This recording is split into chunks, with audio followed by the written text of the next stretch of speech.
Finally আমাদের এদিকে বোকাচোদার কম নয়, যেরকম এটা বোকাচোদা কি বলছে শুনো। এই খানকি মাগির ভিডিওটা দেখো, তারপরে আমি কিছু বলছি। আপনি কি ভাবছেন কারো উপকার করে আপনি মহান হবেন? ভুল ভাবছেন। এই স্বার্থপর দুনিয়াতে তাদের কাজ মিটে গেলে আপনাকেও ভুলে যাবে।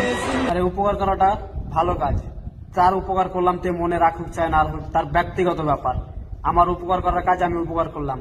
আর তুই কি বললি এই দুনিয়াটা অনেক খারাপ? এই দুনিয়া খারাপ না, এই দুনিয়াটা অনেক সুন্দর। এই দুনিয়ার মানুষ খারাপ, আর তোরা 12 ভাতারি খারাপ, আর তোরা দোষ দিস দুনিয়ার, কারণ তোদের পদ মেরে লাই কেউ বলে।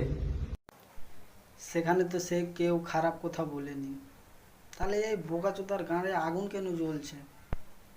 তাহলে ওখানে যদি তোর বোন থাকতো তাহলে তুই ওই নিজের বোনটাকেও সেই কথা বলতে পারতি। শালা বোকাচোদা।